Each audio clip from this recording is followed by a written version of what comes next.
John and Eddie trudged along the roadway that led northwards. It had been 4 days since they had left John's small home with all the meagre provisions they could salvage from the cupboards and fields that his family owned, and they were starting to run low. Not that tempers could fray much more than they had, seeing as Eddie hadn't forgiven John for walloping him in the testicles with a spade. Eddie eyed up John's spade maliciously before sighing. You said we would be reaching this Carkan place soon. Where in blazes is it? You can see it right over there. And you didn't have to wear all that armour if you didn't want. I knew you'd just complain about it. Oh, well, I couldn't do that. I want to look my best for the audience. That's why I only left my helmet at home. What audience? Oh, there's always an audience, dear boy. And it would be remiss of me to deny them my magnificently handsome self. Hello, audience. How are you doing? Don't make me thump you over the head for fear you've gone mad, threatened John. So, must be a damn cold place if it's about a month's journey. Oh, actually, it's a very arid place. Very flat and dry, no rainfall and all that. Could be said to be in a desert. Wait, what? But we're heading north. North, as in colder as you get more and more north? Ah, yes. But Chach lies to the south, about a month from your house.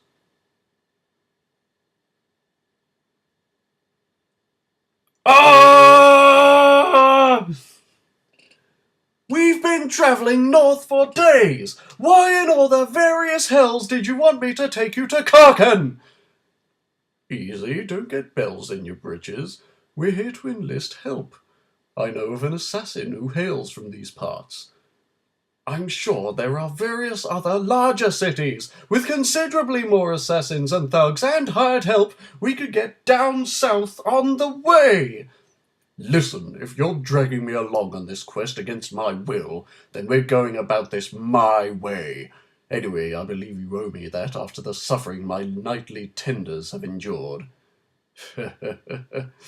Well, they're always saying you should get your pets spayed.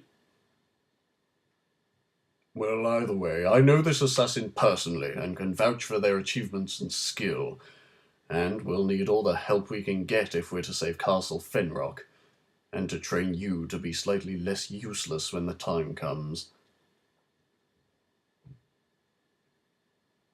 You know, I've always wondered if assassins are just good at killing, or if they're taught some kind of strict code to follow, like a creed. A creed? Can you imagine such a world? May as well bring back human sacrifice and get cats and dogs to live together. Just mass hysteria. Oh, John. Quiet your silly notions of assassins' creeds. I spy a brothel with very agreeable prices. John watched as Eddie disappeared inside, not even bothering to put down his pack. Hello, lovely. 3 teeth. She had 3 teeth. You don't get out of the castle much, do you? Not everything is as great out here, so you'll need to follow my advice. Noted. Now, help me find a decent, strong drink that won't give me muscle rot or something. John led Eddie down a small street to a tavern called the Troll's Bottle, an old little building that could seat no more than 15, with 5 of those at the bar. Despite it being one of the older buildings in Carkan, it was remarkably well kept and maintained, both inside and out.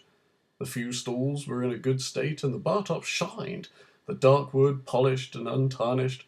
The place itself was deserted, apart from the single owner and operator who stood behind the bar, seemingly prescient to the coming of new patrons. And with this, John walked in the door. Afternoon, Vay. Sorry it's been a while, but to make up for it, I've brought a guest. Eddie joined shortly after. Sorry, John, did you just say Vay? Suddenly, a dagger was implanted firmly into the doorframe just to the side of Eddie's head. John's mouth was agape as he stood looking at the woman behind the bar, both her hands already grasping 2 more daggers and poised ready to hurl them into whatever extremities of Eddie she fancied. Her hair was auburn, and could have been described as the kind of girl next door beautiful, had her face not been rigid with fierce anger and determination. Eddie wondered if half of that determination was keeping her from throwing those daggers, and decided it probably was. John was the first to speak after the long, tense silence. They? Eddie? Care to explain? Preferably without the knives. Well, I did say I knew the assassin personally, John. They? They's an assassin? You're an assassin? Yes, and this gilded pile of turd and I have unresolved business. Alright guys, there it is, part 2 of chapter 1. Our heroes are now in Carkan and they've met Vay, the assassin barkeep. Oh, mercy. Right. Now, as usual, this is where I get you to help me out with the next bit of the story. What I want from you guys is a history. What happened between Vay and Eddie in the past to make Vay hate Eddie so much that she wants to hurl daggers into his face? Try and make it interesting. I mean, we've all heard the scorned lover thing and stuff like that. Like, make it juicy, make it meaty, make it interesting. Really, just go crazy, okay? Leave it up to you. That's going to be next episode. But, yeah, I hope you liked the pictures this time. I'm sorry the episode's not so long, but it takes a lot of time for me to do these pictures and stuff, so I'm quite happy I didn't write too much for this episode. But yeah, let me know what you guys think, get your ideas in the comments, and I will see you guys next week for Chapter 1, Part 3. See you guys.